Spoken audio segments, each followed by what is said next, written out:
Well, welcome back to Houston Happens. With fall approaching, cold and flu season isn't far behind. This time of year, there might be confusion between COVID symptoms and cold and flu symptoms. There are also concerns about the spread of monkeypox and the re-emergence of polio. So let's turn to an expert who can help us with important information on all of these concerns. So joining us live is President of the College of American Pathologists, Dr. Emily Volk. Thanks so much for waking up with us. Thank you. Doctor, I know it's been a little bit confusing. So what do we need to know when it comes to the changing FDA guidelines around COVID testing?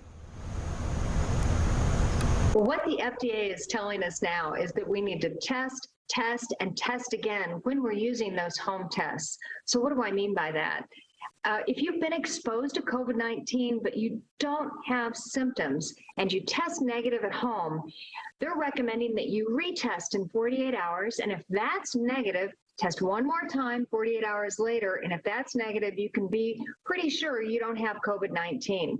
Now, if you're symptomatic, if you're sick and you've been exposed to COVID-19, you test negative at home with that first test, they're recommending 48 hours later, test one more time. And if that's negative, your symptoms are not due to COVID-19. Now, what's important to know is that at any point with any of those serial tests, if you come up positive, you can rest assured you probably do have COVID-19. Good to know. Then when it comes to these flu shots and COVID boosters, it's like older population should get different flu shots. What about the COVID booster? Is it new? So what's the best way to navigate all of this?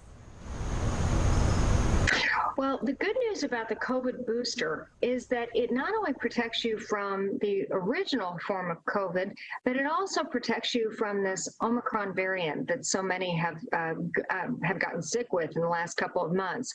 So I'm recommending that everyone who can get that booster, get that booster. And the good news is you can get it on the same day you get that flu vaccine. So it's pretty convenient. The only exception would be is if you just got your baseline vaccine within the last 2 months, or you have gotten COVID-19 within the last couple of months, then you may have to wait a little bit to get that booster. I'm recommending all my friends and family who can get the booster to get that booster and get their flu shot. Yes, I've done the same with my family as well. And also, do you have some quick tips when it comes to knowing the difference between COVID symptoms and cold or flu symptoms? Gosh, you know, both COVID, the cold, and the flu all can cause headaches and fever and body aches and a cough.